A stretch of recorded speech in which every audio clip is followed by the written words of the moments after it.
Hi everybody. Now I would like to discuss about moving iron instruments. So far you might have studied about the moving coil instruments, and you have learnt that moving coil instrument is such an instrument which is best for DC measurement, which is best for what? DC measurement, DC measurements of currents and voltages, ammeters and voltmeters, so on and so forth. Now, when you talk about the next category of measuring instrument, here comes the moving iron instrument, and moving iron instrument is considered as best for AC measurements. So, before looking at moving iron instruments, all the working and types of instrument, first let us see the important features, and these features what are displayed on the screen here might be helpful for your exams, competitive exams basically. So the first feature given here is it can be used for AC and DC voltage or current measurements. As I was telling you, it was best for AC, but it's not like that. It can only measure AC. It can measure AC as well as DC. Moving iron instruments can measure both AC and DC. It can measure both AC and DC, but it is most preferable for AC measurements only. It is most preferable means it is more suitable. Why? Because the accuracy is high as compared to other accuracy for AC measurements compared to other alternatives. And almost all commercially available AC meters are of moving iron instrument type only. Now you see in the panel board of your house where electricity meters are there, and also sometimes where your bore or some pump set is there, isn't it? There we will be having some measuring instruments. So they are basically AC, that is moving iron instruments only, voltmeters or ammeters. And another important feature which made them successful commercially is that they are very cheap in construction. Production is cheap, and also they are rugged. That rugged in the sense they are rough and tough. They can be placed in any harsh environment. They need not be handled with much care as compared to their moving iron instrument, moving coil instruments, the PMMC instruments what we have seen. They are very sensitive. You cannot handle them as you want. So that is not possible, right? Now these are the important features of this moving iron instruments. So now let's look at the working principle of this moving iron instrument. So before looking at the moving iron instrument working principle, let us brush back some basic concepts. What are those basic concepts? What are those basic concepts means regarding the magnetic circuits only basically. So when you compare with electric circuits and magnetic circuits, you know, like we have EMF in electric circuits, what do we have in magnetic circuits? We have what? MMF in the magnetic circuits. Like you have current in the electric circuits, what you have? You have flux in the magnetic circuits. Like you have resistance in electric circuits, what you have? You have reluctance. Okay, you have reluctance in magnetic circuits. Like we have Ohm's law in electric circuits, you have Ohm's law for magnetic circuits also. What is that Ohm's law in magnetic circuits? That is MMF is equal to current into resistance, that is phi into R. From this, if you want to write down what is the flux value will be equal to MMF by reluctance. And also we know the formula for MMF, that is equal to number of turns into current passing through the coil divided by the reluctance will give you the this flux formula. Okay. Now we will talk about inductance. Now what is inductance? Inductance is the property of any coil to generate flux. How much flux it is generating per given current determines its best quality, or more inductance, more quality. Okay, let us say I am defining inductance as flux produced per unit current. So this is the definition of or the formula for the inductance that you know. If a coil is taking less current and it is producing more flux, that means the inductance is high, that it determines it is a good inductive coil. Understood? So from this formula, what I will do is I will substitute the value of flux over here. So if I substitute the value of flux here, then I will get N into I divided by reluctance into current of this current. Okay, from here you can cancel out current and current, then you will have N by R, N by reluctance. Now here you are having what? A single flux. But when actually you are generating flux from a conductor, what you are getting just flux or flux linkages? We are getting flux linkages also. That means when flux emanates from the conductor, it is linking to the conductor also. The coils also it is linking. So that thing also we have to include in this formula, right? So in fact this should be N phi by I. So flux linkages per current. So if it is N phi by I, here what? N gets multiplied, you will get N square by reluctance. So the formula for inductance is what? Number of turns by reluctance of that particular magnetic circuit. Okay. Now again reluctance is what? Analogous to resistance. From laws of resistance, you know R is equal to rho L by A. Like you have rho, you are having what? 1 by mu. What is 1 by mu? 1 by permeability into length of magnetic circuit, or length of magnetic core by area of the magnetic core. So that is the reluctance. Now if I put that value here, what I will get is permeability of the core into area of cross section into N square by L. So you will get the value of inductance, something like this. So these are just to revise your basic concepts regarding magnetic circuits. Anyhow, I will link some of these concepts while we are discussing the working principle of a moving iron instrument. So it is said that moving iron instrument will work on a principle that whenever a piece of iron, it may not be a piece of iron or some magnetic material which is free to move. Which is free to move means which is not mechanically locked and it can be free to move, is placed near a magnetic coil or magnetizing coil. When the coil is magnetized by passing current through it, the iron piece will move in a direction as to increase inductance of the coil. So here comes the tricky part of this explanation, that is, it is telling that the iron piece will move, certainly move. So when you are placing an iron piece inside or nearby a magnetic coil, let us say there is some coil like this, okay, there is some coil like this, this is a continuous coil, okay, this is a continuous coil. Now this coil is being supplied with some current, okay, some AC current or DC current, okay. This coil is carrying some current. When this coil is carrying some current, let us say some magnetic flux is produced in the coil area. Here I am placing some magnetic flux. Here I am placing some iron piece, okay. As I was telling you, there is an iron bar or some iron pieces there. Now this iron bar, which is under the influence of this flux, will try to move. Anyhow, it will try to move. And in what direction it will move? It will move in such a direction as to increase the inductance of the coil. Now, when do you say the coil inductance has been increased? When can you tell the coil inductance has been increased? Now, when you look back to these definitions, I can tell that L is given by N phi by I. That means number of flux linkages per unit current. Number of flux linkages, or I can say how much amount of flux is produced per unit current. Now, the amount of current flowing through this instrument is not in your hand, because this instrument is carrying as much amount of current that you want to measure from the circuit. So what is there in the circuit? You don't know, you are measuring that. So that amount of current is flowing through the coil, and some amount of current is coming, and proportionally some amount of current is flux is coming out of the coil. Now, is there any way that you can increase the amount of flux present in that particular system? Don't you think? Yes, there is a way. Why is it like that? Why means, now how much amount of flux that might this coil be producing, it depends not only on the amount of current that is passing through the coil, but also it depends upon the medium. What? It depends upon the medium also. Now, in which medium is this coil placed in? It is placed in air medium. And you know that air is not as good conductor of magnetic flux as an iron is. Understood? Air is not a conductor of electricity, absolutely. If air is an insulator basically. If air would have been a conductor of electricity, let us say I am switching on my switchboard here, definitely I will get an electric shock and everybody in this room is going to die.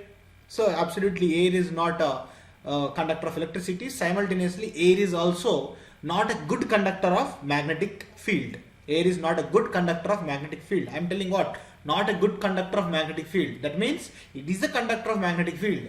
Let us say I am having a magnetic coil here in this space. If I am passing some current through this magnetic coil, magnetic flux will be coming out, and that flux will be coming out in the Air also, but the amount of flux coming out in the air will be less. Why? Because the reluctance of the air to magnetic flux will be high.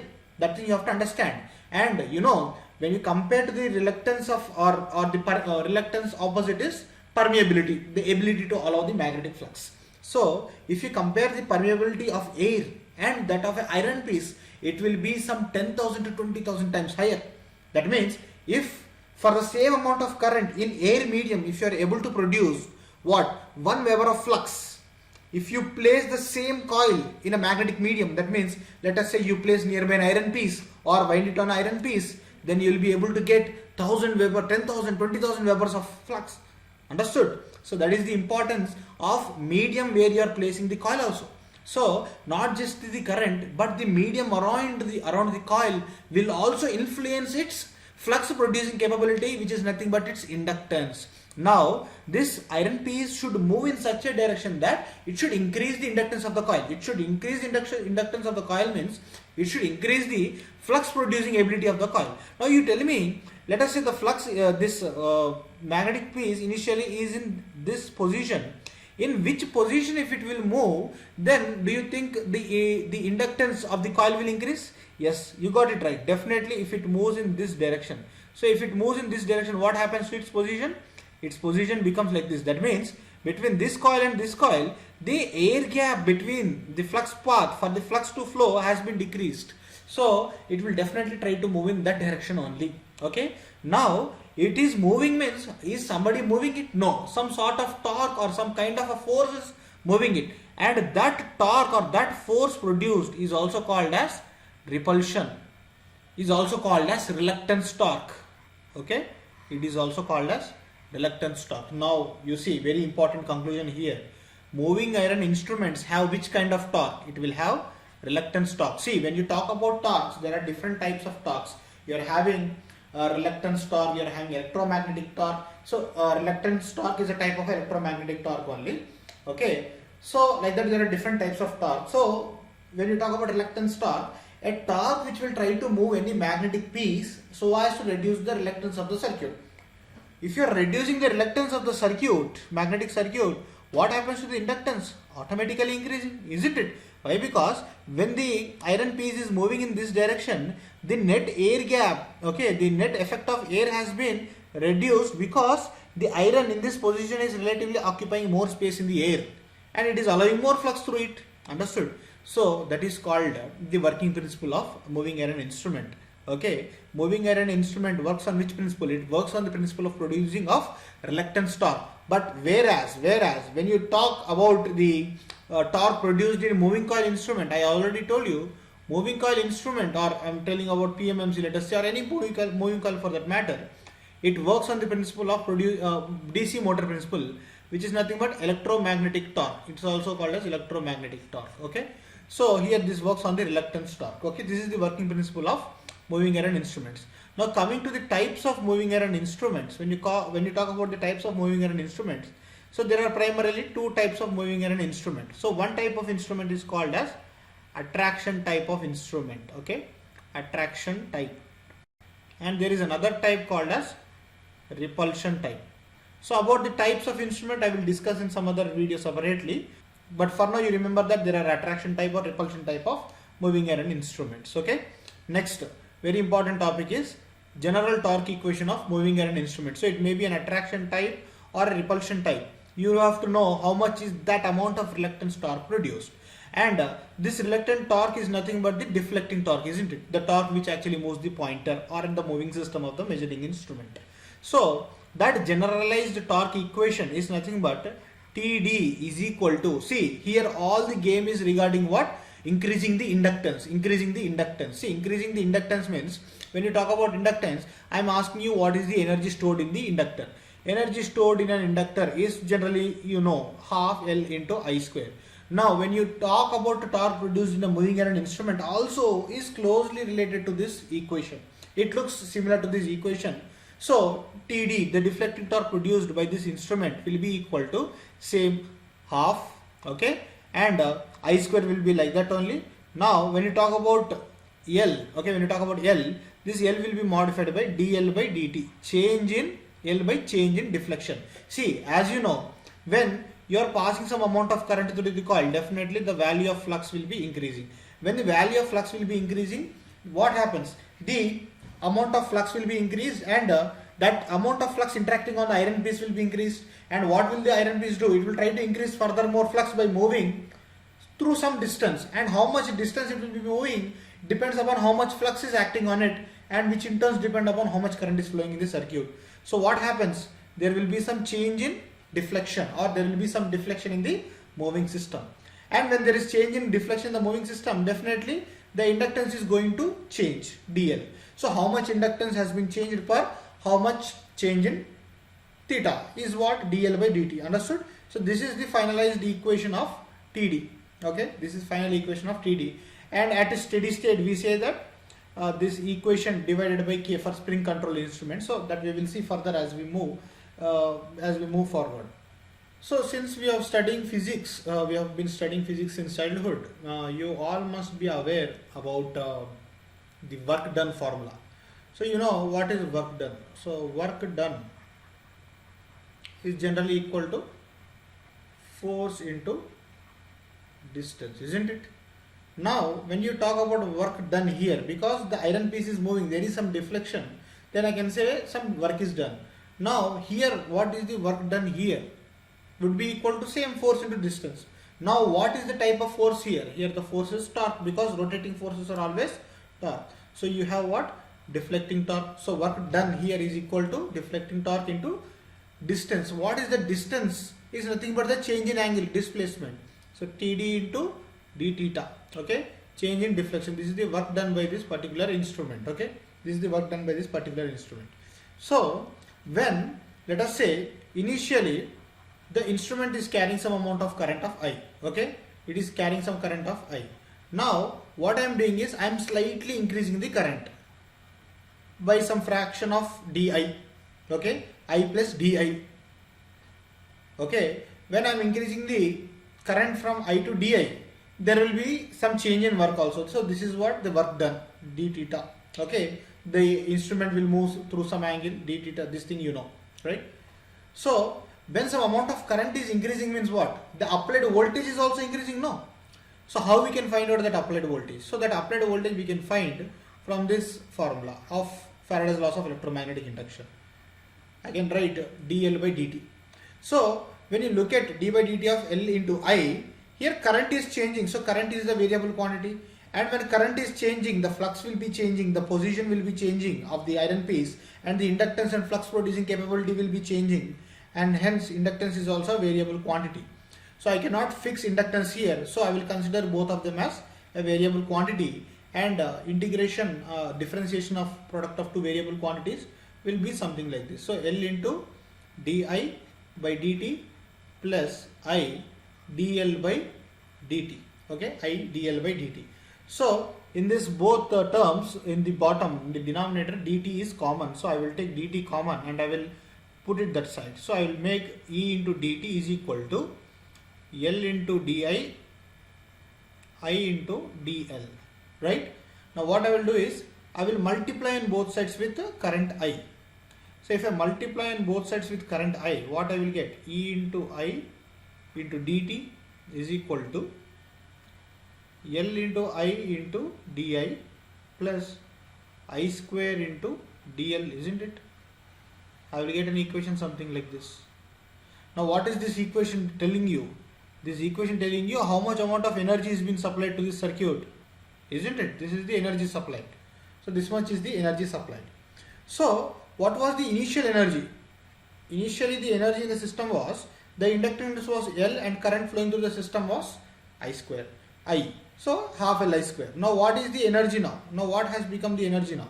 Now the energy will be equal to half, inductance has been changed what? By dl, and current has been changed by how much? di, isn't it? So this is going to be the new energy. So if I am going to expand this new energy, or okay, we will not expand now only. Now I want to find out what is the change in energy. Now what is the change in energy in this system? There is some increase in energy now. So I want to find out what is the change. So to find the change in energy, what you can do? E2 by E1 you have to do. So what is E2? This is what E2 means. So I will try to expand E2. So half into L plus dl into I square plus di square plus 2 di into I, right, minus half Li square. I can write it like this, isn't it? Yes, I can write. Now you can neglect this term. How you can say that you can neglect this term? Let us say I am telling that I is equal to 10 amperes. Okay, I is equal to 10 amperes. Let us say some small change in current is equal to 0.01 amperes. This much amperes only current has changed. Now if I am squaring this small incremental value, 0.01 whole square will become how much? 0.0001, isn't it? That means when you are placing a small value in a higher order, its value will be further reduced. So you can neglect this fellow. Okay, you can neglect that fellow. Okay, I will neglect him. Next, I will try to expand this further. So how I will try to expand? I will try to multiply all these terms. You see what I will get. I will get first half L into I square. Okay, so half L I square. Next half L I square, not I square, now half L into 2 di into I. So I will get half and 2 will get cancelled out, then you will get Li, just Li into di. Li into di. Next half dl into I square. Next half dl into this term. That will be equal to half and 2 get cancelled out. Then we will get dl into di into I. Now you see, dA is what? It is a small change in value. What is dl? D is also a small change into value. Both small fellows are multiplying with together. Overall result will become small. So again I will neglect this whole term, right? I will neglect this whole term and I will place this fellow as it is. Now if you look at the formula here, half Li square minus half Li square get cancelled out. So ultimately the change in energy will be equal to Li into di plus half dl into I square. So this is what? The change in energy of the system. Now when you talk as per the principle of conservation of energy, always in a system energy supplied would be equal to change in energy plus work done. So what is the energy supplied here? This is what the energy has been supplied. I square into dl is equal to what is the change in energy and what is the work done. Work done is already you know, Td into change in theta. Now if you look at here, this term and this term both get cancelled out. So finally we can write like this, because when you send this here, 1 minus half will become half. So like this. So from this I can write down the Td equals to half I square into dl by d theta. So this is the generalized torque equation for a moving iron instrument. Now you see the torque is directly proportional to the square of the current. Whenever the torque is proportional to the square of the current, that means it can accept AC as well as DC.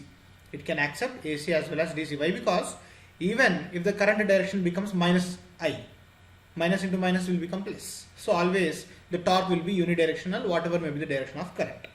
Therefore, it will have what? AC and DC measuring capability. And another thing that you can infer here is that the torque is proportional to I square. That means it will result in non-uniform scale. Okay, the scale of moving iron measuring instruments would be non-uniform. Suppose if you are using spring control method of controlling torque, and you know for spring controlling torque is directly proportional to K into theta, where K is the spring constant, T is the theta deflection, and at a steady state TD would be equal to TC. So TD can be written as K theta, that would be equal to half I square dl by d theta. So from this, deflection can be given as half into I square by K into dl by So this is the equation for the deflection produced, the total final deflection. So many times you will get sometimes small problems also based on this equation, or most of the times in competitive exams it will be like they will give you some set of formulas in the options and ask you to identify the correct formula. And this is a very important formula, because many competitive exams some or the other question will be revolving around this problem, around this formula. It may be he will be asking you the formula itself to identify the correct formula, or he might give some basic problems based on that formula, or so on and so forth. Okay, thank you for watching.